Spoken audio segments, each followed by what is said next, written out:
Mis amados hermanos, mucho se nos ha hablado acerca de los aspectos que debemos tener en cuenta para evitar ser víctimas de robo o fraude. Por ejemplo, se nos dice que no debemos responder correos electrónicos en donde se nos soliciten claves o entrar a enlaces que envían los defraudadores, los timadores, todas estas personas que buscan robarnos nuestros recursos, con enlaces que supuestamente nos conectan a las páginas de los bancos, que no debemos responder mensajes de texto que usan enlaces. ¿Se han dado cuenta que ahora por WhatsApp constantemente le están llegando enlaces de que usted ha sido seleccionado para una oferta de trabajo para ganarse no sé cuánto dinero? Solamente dé clic aquí a este enlace y es obvio que resulta ser una estafa. Hay medios o hay personas que inclusive usan llamadas de banco en donde se nos solicitan claves o lugares en donde por medio de aparatos clonan las tarjetas de crédito y así por el estilo. De hecho, hace unos meses atrás, la mamá de nuestro hermano sufrió una estafa así, un fraude así, ¿no? Llamaron a la casa, le solicitaron los datos y le robaron una determinada cantidad de dinero de la cuenta. Eso fue algo supremamente frustrante, supremamente doloroso para la familia de nuestro hermano Darío. Gracias al Señor se pudo recuperar el recurso. Eso es por la pura misericordia de Dios, no siempre pasa así. Y creo que esto es importante tenerlo en cuenta porque somos víctimas o podemos ser víctimas de fraude. Antes, y no sé si todavía, se usa el paquete chileno. ¿Alguna vez alguien fue víctima del paquete chileno? ¿Saben cómo es el paquete chileno? El paquete chileno consiste en dejar caer un rollo de papeles que tienen en su exterior semejanza a un fajo de billetes. Cuando una persona se acerca a recogerlo, el estafador o paquetero finge hacer lo mismo y luego, en vez de repartirse el supuesto dinero, usa algún pretexto para convencer a la víctima de que le entregue algo de valor y que se quede con el fajo. El engaño, entonces, mis amados hermanos, está a la orden del día. Y con el uso y con el auge de los medios electrónicos, de los medios digitales, se nos están haciendo constantes advertencias para no ser víctima de este tipo de delitos que día tras día van en aumento. Ahora, con el uso de las criptomonedas o de los medios digitales para pagar, podemos ser cada vez más víctimas de fraude y debemos estar más alerta. Si hoy en día esto es válido para nuestros recursos económicos, ¿cuánto más no debería ser para lo espiritual? De hecho, el pasaje que estamos leyendo en esta mañana, inicia con esa palabra, que nadie os engañe, hay que estar atentos. En los días del apóstol Pablo en la ciudad de Colosa, en su pasado, había tenido una serie de tradiciones supersticiosas y espirituales que los hacían propensos al misticismo religioso, a la adoración de los ángeles y a las estrellas. Pero con la llegada del evangelio eso había cambiado para los creyentes. Muchos de ellos habían crecido adorando a los dioses griegos y romanos que supuestamente controlaban distintas esferas de la vida, y ellos en algún momento pensaron que Cristo también era una deidad que podían agregar a su panteón de dioses para adorar. También estaba la presión fuerte del grupo de los judaizantes para que ellos se sometieran a los ritos y a las prácticas que tenían los judíos como una forma de completar su fe y de someterse al Señor. Entonces asuntos como la circuncisión, como el guardar una dieta determinada, como guardar el Sabbat, días sagrados y otras cosas, eran presionados los creyentes para poder hacer estas prácticas.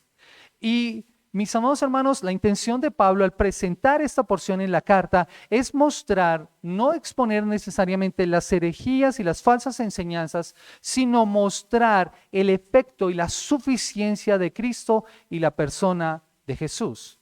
Alguien dice que esta carta puede ser leída como una conversación telefónica, en donde uno solamente está escuchando lo que el que está a este lado está diciendo. Pablo no tiene la intención de mostrar cada uno de los detalles de las falsas enseñanzas, ni señalar a un maestro determinado, pero sí está dando respuesta a los creyentes a cómo deben enfrentar estas circunstancias.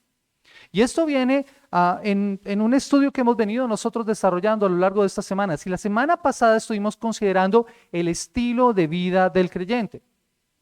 cuando estuvimos mirando los versículos 6 y 7. Y originalmente, mis amados hermanos, este sermón iría hasta el versículo 15. De hecho, al finalizar el versículo 11 queda uno como en suspenso, porque hay un punto y coma. Pero al estudiarlo me di cuenta que sería muy largo llevarlo hasta allá. Así que hoy vamos a considerar hasta el versículo 11 y de cómo nosotros creyentes estamos completos en Él. O como hemos titulado este sermón, en Él estamos completos. En Él estamos completos. En este pasaje que va hasta el versículo 11. ¿Cuáles son entonces las razones por las que estamos completos en Cristo? Hoy vamos a considerar aquellas que tienen que ver con estar en Él. Y la próxima semana, si el Señor así lo permite, veremos las que tienen que ver a estar con Él. Unas son estar en Él y otras estar con Él. Antes de esto debemos ver las razones por las que estamos completos en Cristo. Y debemos primero ver el llamado de advertencia que hace Pablo a la iglesia. El llamado de advertencia que hace Pablo a la iglesia. Versículo 8. Dice la palabra del Señor. Mirad que nadie os engañe por medio de filosofías y huecas sutilezas, según las tradiciones de los hombres, conforme a los rudimentos del mundo y no según Cristo. Miren lo que está haciendo Pablo. Pablo empieza esta porción con un llamado de advertencia. La palabra mirad, como traduce la Reina Valera, es poner enfrente, es prestar atención, es tener cuidado, se está dando una instrucción. Es como cuando tú hablas a tu hijo y le estás explicando algo y le indicas que te preste atención, que te mire. Esta palabra tiene la intención o conlleva la idea en el original de una percepción intelectual y espiritual. Cuando Pablo está diciendo mirad, no es solamente poner los ojos en algo, sino poner toda tu atención, que todos tus sentidos estén puestos en aquello que se está señalando. Nosotros usamos la palabra ojo, cuando queremos decir pon atención, presta atención, ten cuidado. Pablo llama la atención a los hermanos en Colosas sobre un asunto, a que tengan mucho cuidado, a que presten mucha atención, a que se cuiden. ¿Y a qué le deben prestar atención? De hecho, una de las versiones que estudiaba usa precisamente esa expresión, creo que es la palabra de Dios para todos, usa la expresión ojo. ¿A qué le deben entonces prestar atención? ¿A qué le deben poner ojo? El resto del versículo da la respuesta. Y Pablo es claro, que nadie os engañe. Que nadie os engañe. La realidad, mis amados hermanos, es que somos propensos al engaño si no estamos preparados. Somos propensos al engaño si no estamos preparados. Pablo quiere que la iglesia pueda identificar el remedio contra los posibles engaños a los que estaban expuestos.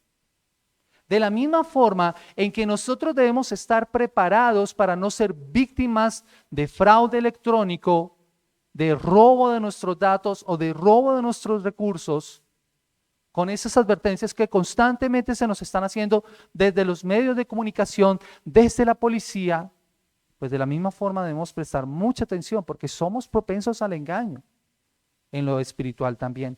Pablo usa aquí una palabra que llevaría a los hermanos a pensar seriamente en lo que les está diciendo, y la palabra para engañar tiene la idea de ser llevados lejos, cautivos.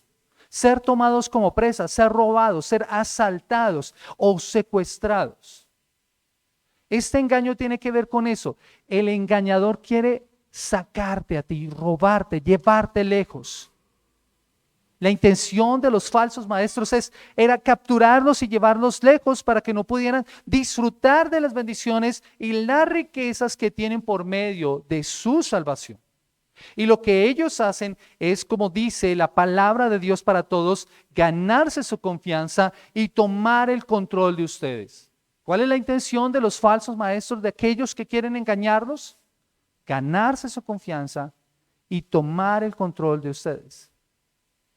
Y creo que es claro, así obran los estafadores.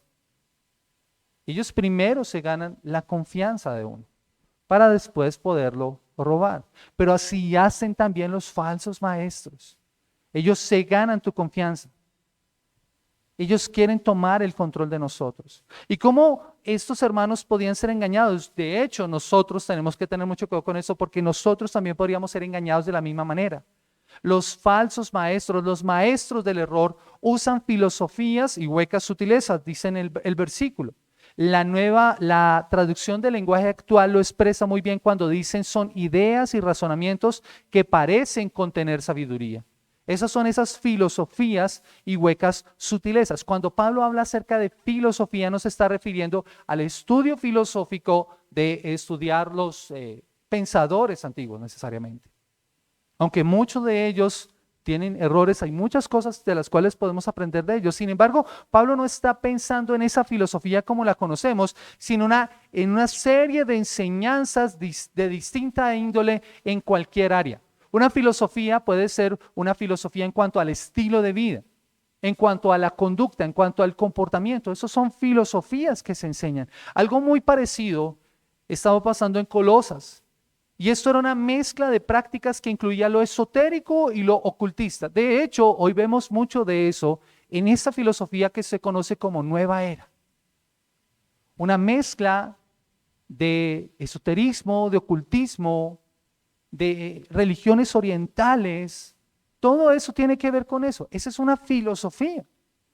Al parecer estas filosofías también estaban en relación con lo que va a decir Pablo más adelante en el versículo 16. Miren lo que dice: por tanto, nadie os juzgue en comida o en bebida o en cuanto a días de fiesta, luna nueva o días de reposo.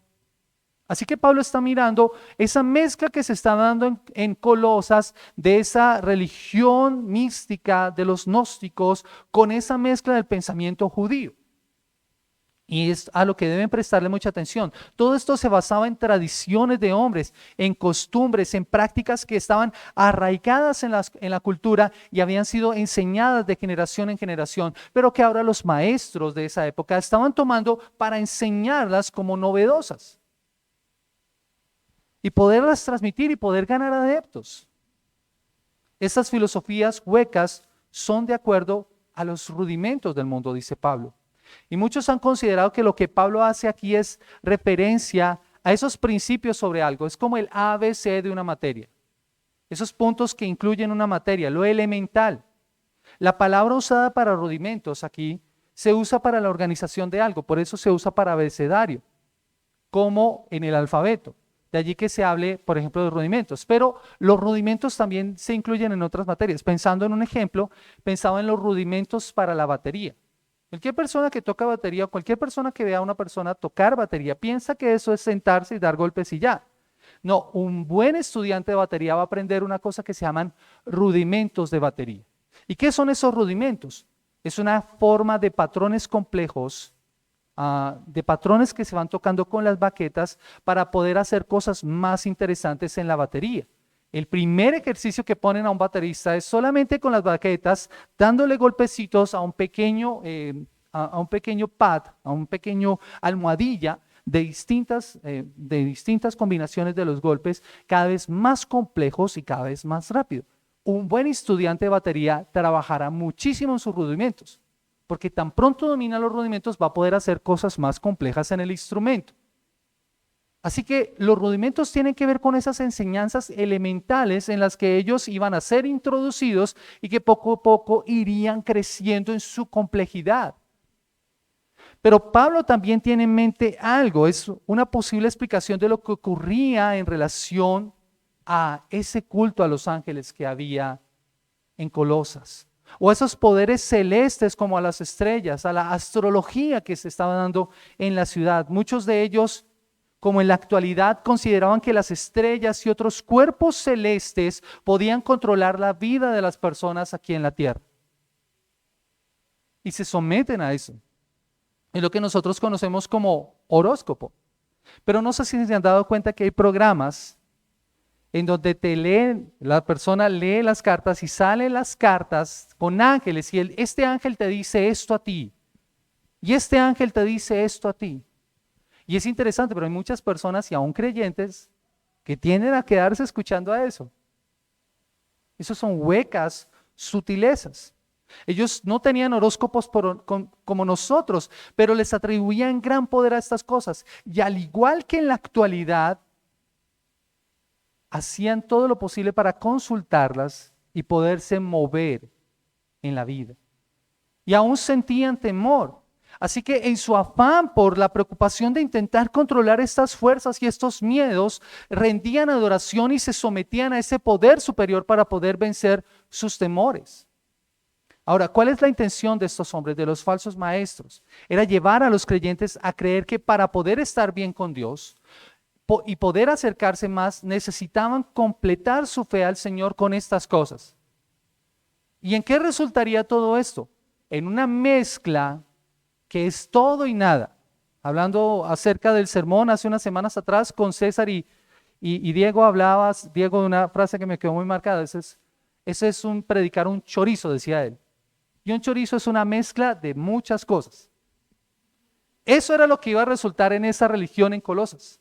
Una mezcla de muchas cosas. Una mezcla de muchas cosas que uno no sabe qué es. Mis amados hermanos, por eso es que Pablo advierte a los hermanos. Dice, la intención de ellos es alejarlos de Dios, es alejarlos de la pureza del evangelio. Ya en Gálatas Pablo habría hablado acerca de esto, y en Gálatas Pablo es muy fuerte. ¿Quién los estorbó?, le dice Pablo a los Gálatas.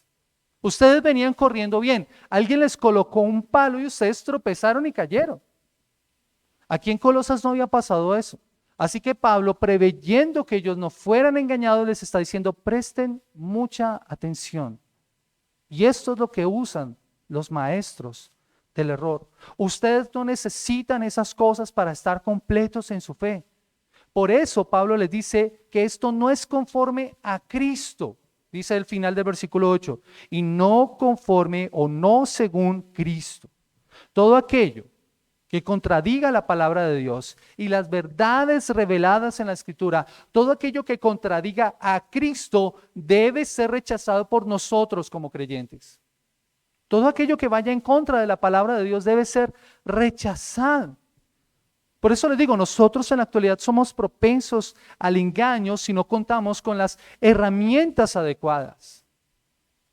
Y es interesante porque la intención de Pablo aquí es clara. ¿Cuál es la forma de enfrentar el error?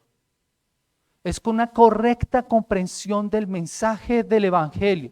Es con una correcta comprensión del mensaje de la palabra. Pablo nos lleva a estos creyentes a señalar a los falsos maestros. Pablo lo que les dice a estos creyentes es: comprendan mejor el mensaje de la Escritura. Comprendan mejor lo que hizo Cristo a través de su obra. Nosotros en la actualidad somos propensos al engaño y necesitamos las herramientas adecuadas. Y por eso es que Pablo no está ofreciendo explicación aquí a las herejías, ni nombra ningún maestro, solo presenta cuál debería ser la respuesta de los creyentes. Y esta es conocer que con Él y en Él están completos. Como dice el pastor Sugel Michelena, hablando acerca de esto de Colosenses, de esta carta, él dice que esta carta puede resumirse en una sencilla ecuación matemática. A los que les gustan las matemáticas, apréndanse esta ecuación. Todo menos Cristo es igual a nada. Todo menos Cristo es igual a nada. Cristo más nada es igual a todo.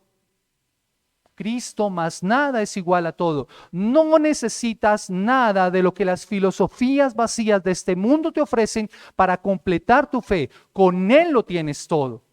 Es por eso por lo que Pablo les va a mostrar algunas de las razones en las que ellos podían entender que lo que ofrecían los falsos maestros no era necesario. Y la primera razón la encontramos nosotros en los versículos 9 y el versículo 10. Dice: porque en Él habita corporalmente toda la plenitud de la deidad, y vosotros estáis completos en Él, que es la cabeza de todo principado y potestad. Esto nos lleva entonces a considerar que estamos completos en Él. Estamos completos en Él. Pablo indica en este verso, o inicia más bien este verso con la palabra porque. Lo que está dando es una razón. Así que podríamos plantear esto como una pregunta. ¿cuál es la razón por la que no deberíamos dejarnos engañar por las filosofías y huecas sutilezas? La respuesta es clara, porque en Él habita corporalmente toda la plenitud de la deidad. Porque en Él habita corporalmente toda la plenitud de la deidad. En un sermón anterior nosotros habíamos considerado que muchos falsos maestros de la época enseñaban que Cristo no era completamente Dios. Lo material no se podía mezclar con lo espiritual. Ese dualismo de los griegos se había infiltrado aún en la iglesia. Y como lo espiritual es puro y lo material es malo, Cristo no podía compartir las dos naturalezas, o era hombre o era Dios, pero no podía ser las dos al mismo tiempo. No puede ser posible que Cristo fuera Dios, ya que no podía tener un cuerpo humano. De hecho, ese pensamiento siguió. Los musulmanes, por ejemplo, consideran que Jesús no pudo haber muerto en la cruz y que milagrosamente Él fue tomado al cielo antes de ser crucificado y otro, Judas Iscariote, tomó su lugar. Pero no solamente ellos. Hay otras filosofías y otros pensamientos iguales. Para muchos, el cuerpo es la cárcel del alma, que está aprisionada esperando a ser liberada por medio de la muerte. Cristo entonces no debió haber tenido un cuerpo humano. Y si tuvo que morir, lo que murió era una apariencia de Jesús. Ese era el pensamiento que tenían los gnósticos. Algunos llegaron a considerar inclusive que Jesús en el bautismo efectivamente recibió el Espíritu Santo, que ese era el Jesús, lo otro era simplemente un envase, pero que cuando fue a la cruz, el Espíritu salió y murió el envase. Ese es el pensamiento que había muchos de ellos. Otros consideran que Cristo es más que un ser divino, es un semidios o un medio Dios, algo así por el estilo, pero es totalmente falso. En la filosofía griega y en las deidades griegas, algunos eran dioses y otros eran semidioses. Los semidioses son los hijos de los dioses con las mujeres humanas. Hércules es un semidios. Entonces, para los chicos, Hércules es un semidios porque es el hijo de un dios con una humana. Así consideraban algunos al mismo Cristo. Pero esto es totalmente falso en cuanto a lo que el Señor nos expone en su palabra. Pablo, junto a otros en las Escrituras, dan evidencia completa de que Cristo era perfectamente hombre y perfectamente Dios. Lo encontramos nosotros en Juan. En el principio era el Verbo y el Verbo era Dios y el Verbo era con Dios. Y ahí usted puede seguir leyendo. Así que nos está llevando a mirar perfectamente a Cristo como Dios. Este es un hecho importante para la salvación. ¿Por qué esto revista importancia? ¿Por qué Pablo pone este como un argumento para los hermanos en Colosas? Porque ese es un aspecto importante para nuestra salvación, así como lo era para la de ellos. El Catecismo de la Nueva Ciudad dice al respecto en su pregunta 22. ¿Qué clase de redentor es necesario para llevarnos de regreso a Dios? ¿Qué clase de redentor es necesario para llevarnos de regreso a Dios? Uno que sea verdaderamente humano y también verdaderamente Dios. Como ser humano vivió la vida perfecta de obediencia que ni tú ni yo podíamos vivir. Él se identificó con todo en nosotros menos con el pecado, como dice el autor de Hebreos, para ser nuestro sustituto perfecto y recibir el castigo de nuestros pecados. Pero no solamente esto, mis amados hermanos, dice la pregunta 23 de este mismo catecismo, ¿por qué tiene que ser el Redentor verdaderamente Dios? No solamente verdaderamente hombre, sino verdaderamente Dios, que es lo que Pablo está apuntando acá. Para que por su naturaleza divina, su obediencia y su sufrimiento fueran perfectos y efectivos.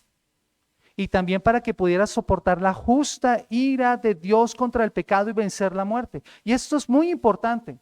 Esto es muy importante para nosotros como creyentes. Tenía que ser el mismo Dios el que tomara nuestro lugar. Dice Leo Schuster, dice, nuestro pecado fue cometido contra Dios. Nuestro pecado fue cometido contra Dios. Solo Dios puede perdonar una transgresión contra Él. Es por eso que en los días de Jesús, los líderes religiosos se horrorizaban cuando Jesús decía que tenía potestad para perdonar pecados. No podía ser porque eso solo lo puede hacer Dios. Ellos comprendían las implicaciones de lo que Jesús estaba diciendo. Cuando Jesús está diciendo que Él tenía potestad para perdonar pecados, Él estaba asumiendo su posición de Dios. Él tiene potestad para perdonar pecados. ¿Recuerdan la escena en Marcos del paralítico al que es bajado en una camilla desde el techo? Los maestros religiosos estaban esperando a ver si Él los sanaba siendo sábado. Y Jesús no los sana inmediatamente, sino que dice la palabra del Señor: hijo, tus pecados te son perdonados. Los maestros religiosos sabían lo que eso significaba y empezaron a murmurar dentro de sí: este puede perdonar pecados, está haciendo igual a Dios. Y Jesús, que conoce el corazón de todos los hombres, así como conoce el nuestro, conocía el corazón de esos hombres que estaban allí sentados enfrente, les dijo: pues para que sepan que yo tengo potestad para perdonar pecados, te digo, hijo, a ti te digo, levántate, toma tu camilla y anda. Y el milagro ocurre cuando este hombre tomó su camilla, se levantó y se fue. ¿Qué implicaba eso? Jesús no solamente tenía la potestad para sanar al hombre, sino que perdonó sus pecados fueron perdonados, porque Él es perfectamente Dios. Un simple hombre no puede, pero Dios sí puede perdonar el pecado. Jesús tenía que ser completamente humano para ser nuestro sustituto, pero también tenía que ser completamente Dios para que su obediencia y sufrimiento fueran perfectos y para que la justicia de Dios fuera completamente satisfecha por la eternidad, dice Leo Schuster. Eso es lo que Pablo quiere señalar de aquí a los hermanos y lo que tú y yo necesitamos comprender. Cristo es completamente Dios y tiene el poder y la autoridad para perdonar nuestros pecados y limpiarnos de toda nuestra maldad. Y esto es para todos nosotros, y si estás en Cristo, estas palabras son para ti también. Así que debido a nuestro pecado no podíamos cargar la ira de Dios ni sobreponernos a la muerte. Estábamos totalmente separados de Él. Solo Él pudo sufrir el castigo por el pecado y vencer la muerte y de esa manera darnos un camino hacia Dios para poder disfrutar de Él para siempre. Él ha venido para que tengamos vida y para que la tengamos en abundancia. Y cuando oras al Hijo, cuando oras a la segunda persona de la Trinidad, no estás orando a una mera criatura, a un ser humano. Como dice Juan Calvino, el homenaje de la oración le es debido.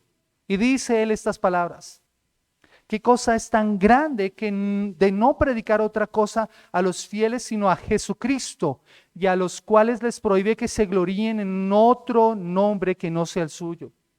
¿Quién se atreverá a decir que Cristo es una mera criatura cuando su conocimiento es nuestra única gloria? Así debemos ver nosotros a Jesús, como el Dios eterno que es Él. Y eso es importante porque inclusive el apóstol Juan señala que esta es una indicación de los falsos maestros. Primera de Juan capítulo 1, el versículo 4. Primera de Juan capítulo 4, el versículo 2 y 3. Dice la palabra del Señor.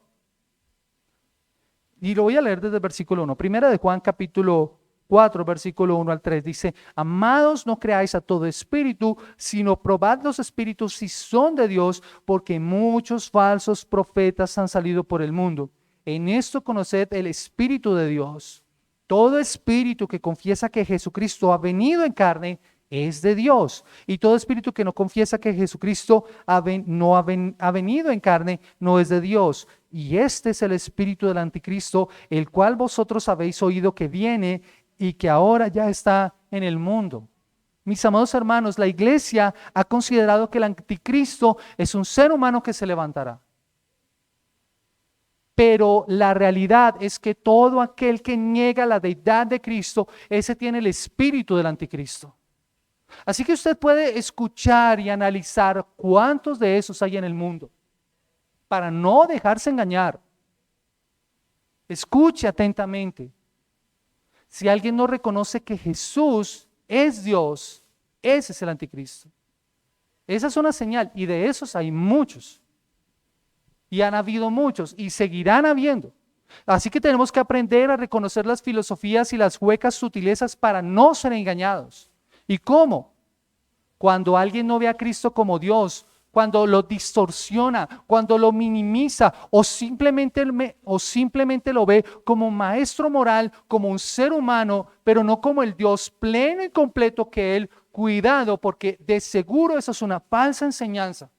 Así que, ojo, no te dejes engañar. No te dejes engañar. Es importante eso. Pablo lo recalcó en Gálatas. Y aquí en los Colosenses les está diciendo, tengan mucho cuidado. Pablo continúa entonces exponiendo su razón al mostrar una maravillosa verdad en el versículo 10 también. ¿Y cómo es que nosotros estamos completos en Cristo? Estamos completos en Él. A razón de eso, mire lo que dice, porque en Él habita corporalmente toda la plenitud de la deidad y vosotros estáis completos en Él. Y si tiene un esfero, si tiene una Biblia y si tiene por costumbre subrayar la palabra, le invito a que subraye, por favor, en Él.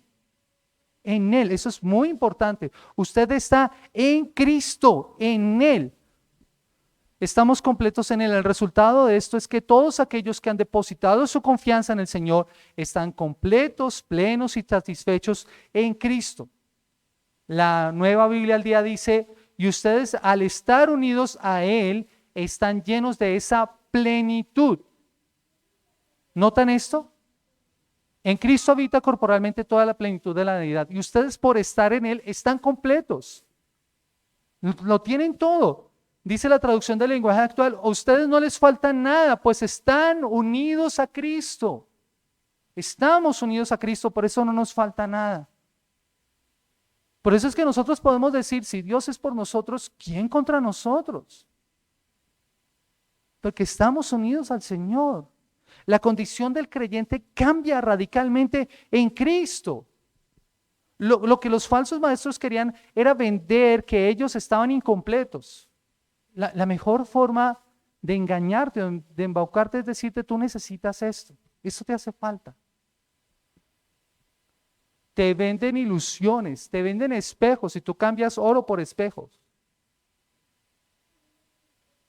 Los falsos maestros intentaban hacer esto y que les decían que no podían estar seguros de su salvación y que necesitaban de algo más.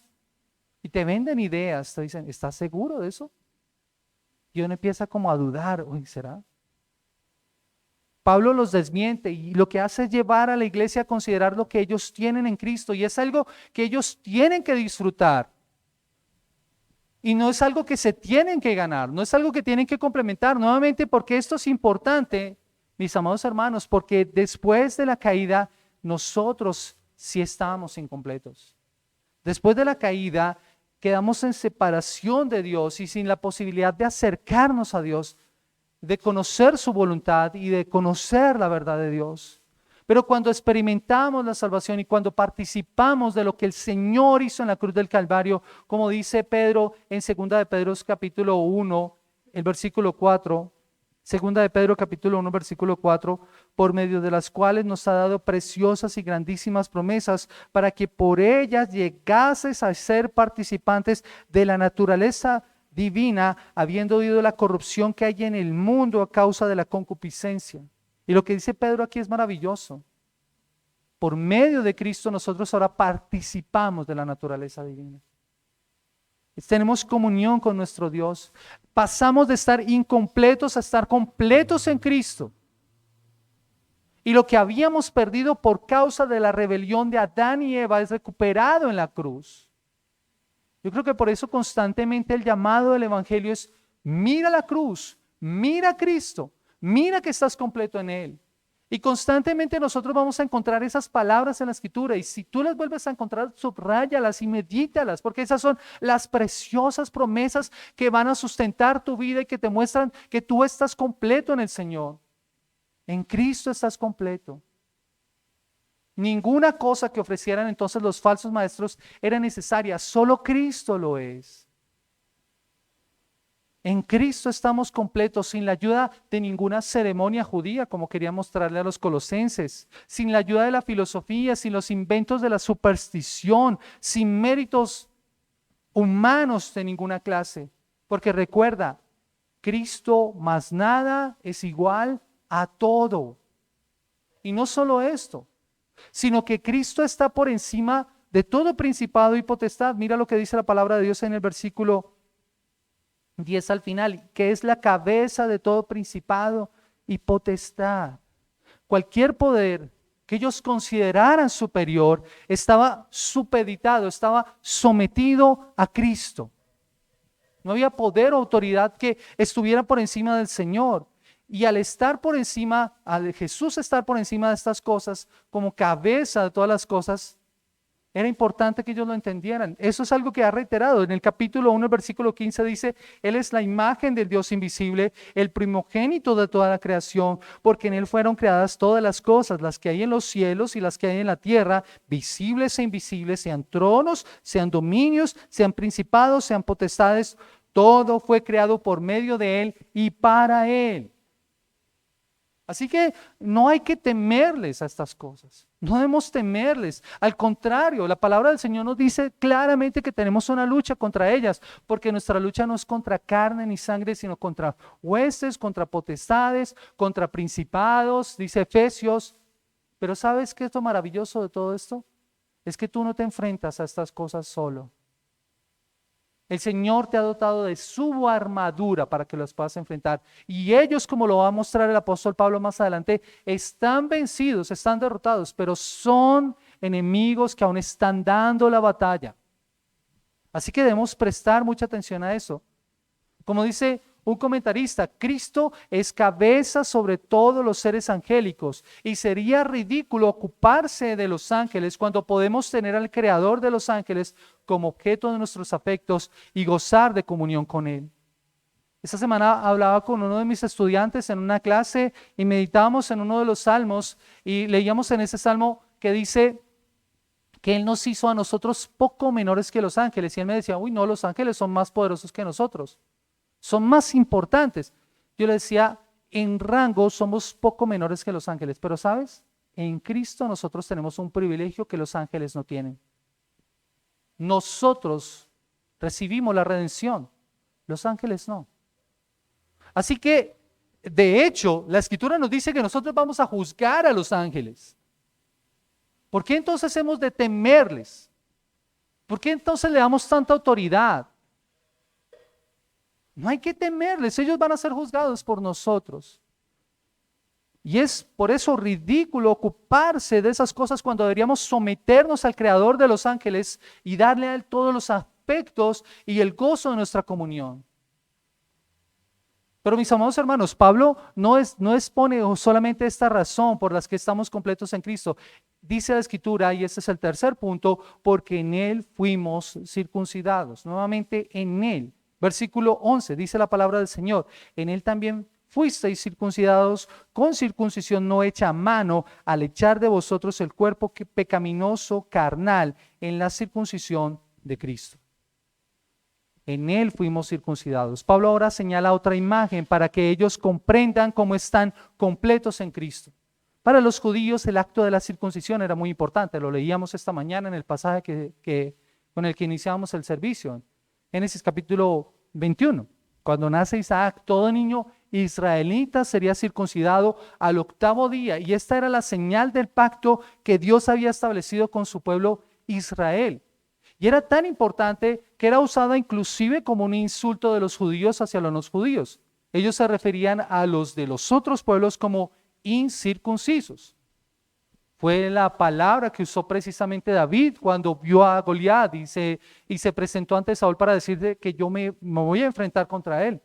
¿Quién es este filisteo incircunciso? Y esa era una ofensa.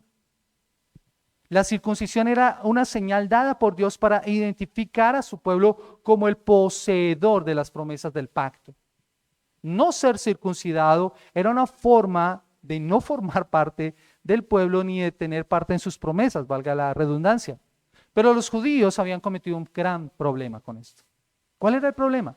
Que los judíos le habían dado mucha carga, mucho peso a la circuncisión. Ellos habían limitado la circuncisión solamente al acto físico, a esa cirugía que ocurría. No ser circuncidado era sacarte del pueblo, pero solamente la circuncisión. La circuncisión era una señal de separación. Dios llamaba a su pueblo a circuncidarse para indicar su compromiso con Él y ese compromiso que Él había hecho con sus promesas también. Pero olvidaron lo más importante. La circuncisión, si no va acompañada de un corazón purificado, no servía.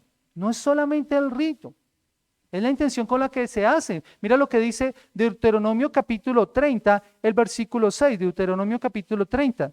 Al final de los discursos de Moisés, dice la palabra del Señor en Deuteronomio 36, dice, y circuncidará Jehová tu corazón y con toda tu alma a fin de que vivas. Esa circuncisión no era una circuncisión física, sino espiritual. La verdadera circuncisión que iba más allá.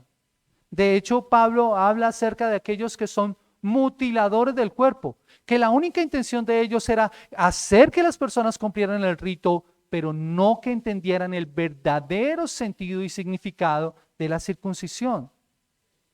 De hecho, una de las acusaciones de Esteban contra los líderes religiosos de su época fue que ellos no habían sido circuncidados de manera espiritual. Vaya conmigo a Hechos capítulo 7, el versículo 51. Hechos 7, 51. Y escuchemos lo que Esteban señala contra estos hombres. Dice la palabra del Señor, versículo 51.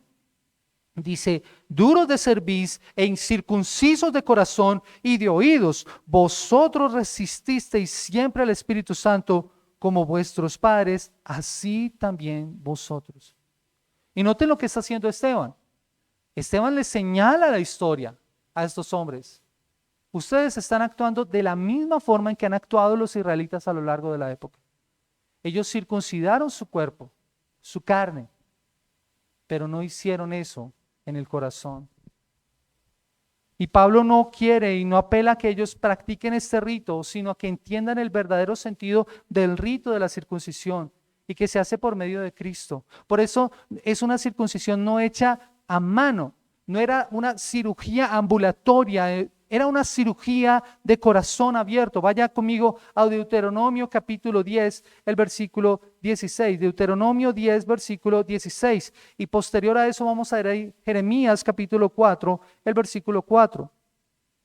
Deuteronomio capítulo 10, el versículo 16 dice la palabra del Señor. Circuncidad pues el prepucio de vuestro corazón y no endurezcáis más vuestra cerviz. Jeremías capítulo 4, el versículo 4.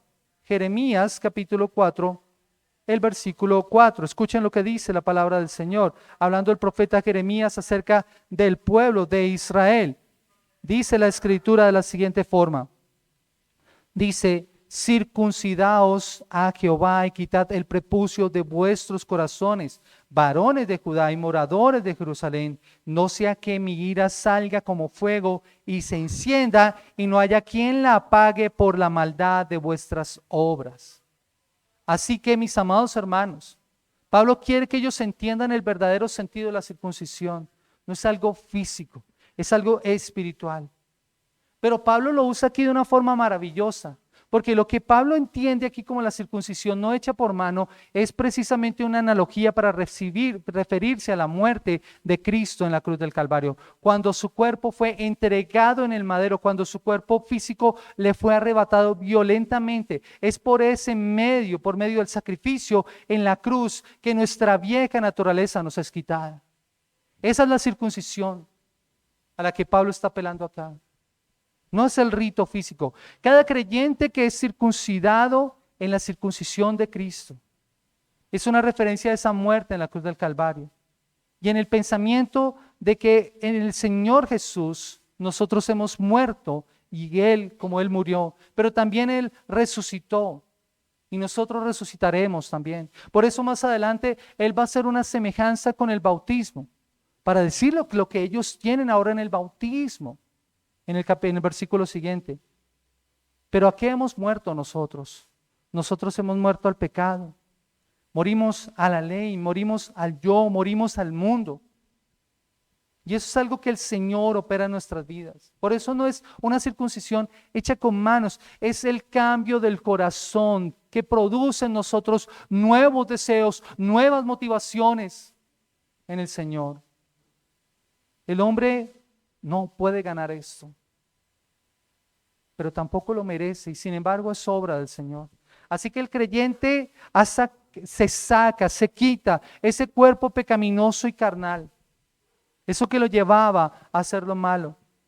Cuando una persona es salvada, queda unida a Cristo en su muerte y renuncia a todos esos medios que usa para merecer o para ganar la salvación.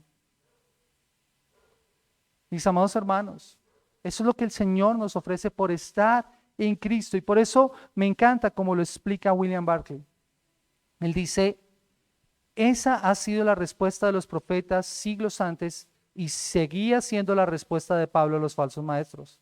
Él les decía, demandáis la circuncisión, pero debéis recordar que la circuncisión no quiere decir quitar una parte de la piel de un hombre, sino cercenar de su vida todo lo que lo separa de Dios. Y él sigue, cualquier sacerdote puede circuncidar el prepucio de un hombre, pero solo Cristo puede llevar a cabo esa circuncisión espiritual que implica extirpar de la vida todo lo que le impide ser un hijo obediente de Dios. Eso que está anidado en nuestros corazones, con lo cual tenemos que batallar. Mis amados hermanos, ¿por qué estos dos elementos que hemos considerado, estas dos razones son importantes? Pablo nos ha hablado que hemos sido transferidos del reino de la oscuridad al reino de su amado Hijo, en donde se nos dio redención y perdón de los pecados. Dice en Colosenses capítulo 1, versículo 13 y 14, dice, el cual nos ha librado de la potestad de las tinieblas y trasladado al reino de su amado Hijo, en quien tenemos redención por su sangre, el perdón de los pecados. Y eso ocurre como un acto de fe, de redención, de perdón. Pero mis amados hermanos, eso cambia nuestras vidas completamente. ¿Qué significa esto para nuestro andar día tras día? Pablo quiere aquí dejarnos claro que no debemos dejarnos engañar más bien. No creer en aquellos que creían tener una vía rápida para los misterios de la fe. Porque cada uno de los creyentes, cada uno de aquellos que está en Cristo, tiene por medio de la obra salvadora acceso al pleno conocimiento del Señor, a la persona completa de Cristo. Eso no era para un grupo especial de personas. Cristo es el fundamento y no hay necesidad de nada más. No es necesario de personas como lo vemos hoy en día en muchos lugares para que vengan y te acerques al altar y vengan personas y te hablen al oído. No, no hace falta eso.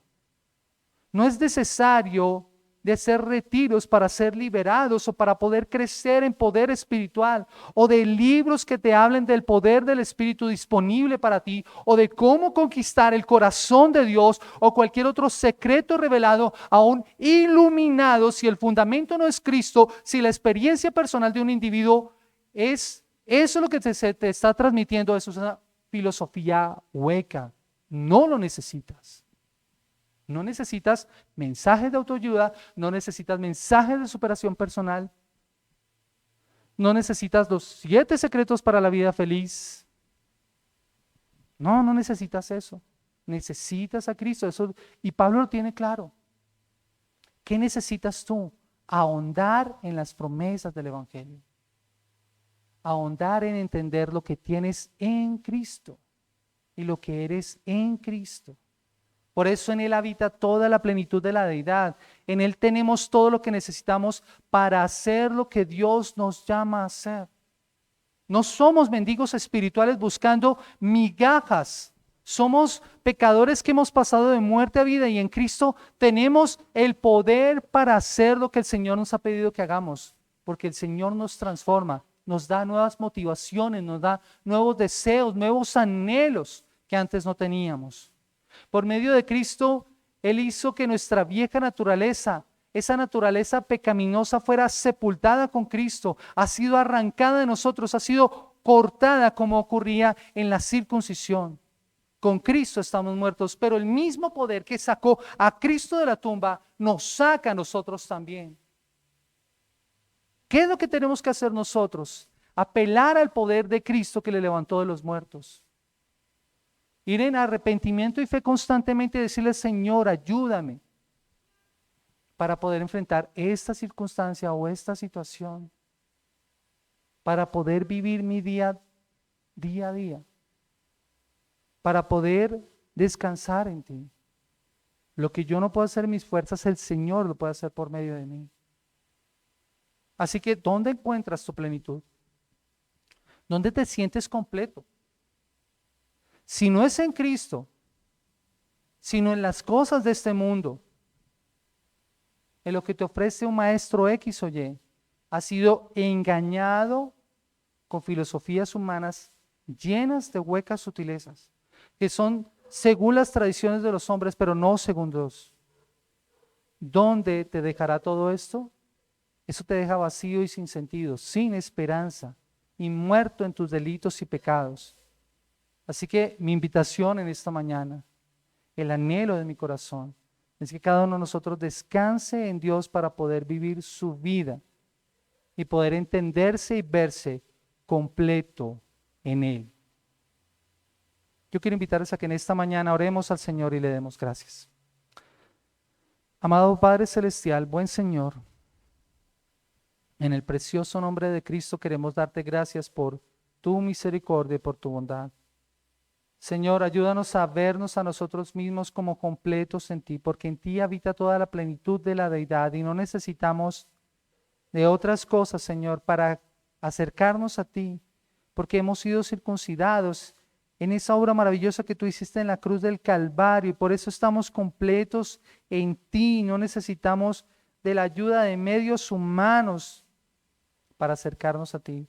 Tú en tu gracia nos has dado lo que nosotros necesitamos, medios de gracia para acercarnos a ti. Señor, esta mañana tu palabra ha sido expuesta, Señor. Te pido que tú seas hablando, impactando la vida de cada uno de mis hermanos en la fe. Que tú seas obrando en nuestros corazones y en nuestras vidas para podernos vernos así, completos en Cristo. Que la plenitud y el deleite de nuestra vida no estén en las filosofías humanas y huecas sutilezas, en las tradiciones de los hombres, sino que sean conforme a Cristo y lo que Él nos ofrece en su palabra. Los medios de gracia como la oración, los medios de gracia como el ayuno, la lectura de la palabra de Dios, la comunión los unos para con los otros, el servicio dedicado en la iglesia, la predicación de la palabra, la exposición del evangelio, Señor, es lo que va a hacer que nuestros corazones y nuestras vidas sean transformadas. Señor, si no estamos completos o no nos hemos sentido completos en Cristo, te ruego que nos ayudes a vernos así, completos en Cristo. Que te lo pedimos en tu nombre precioso. Amén. Amén.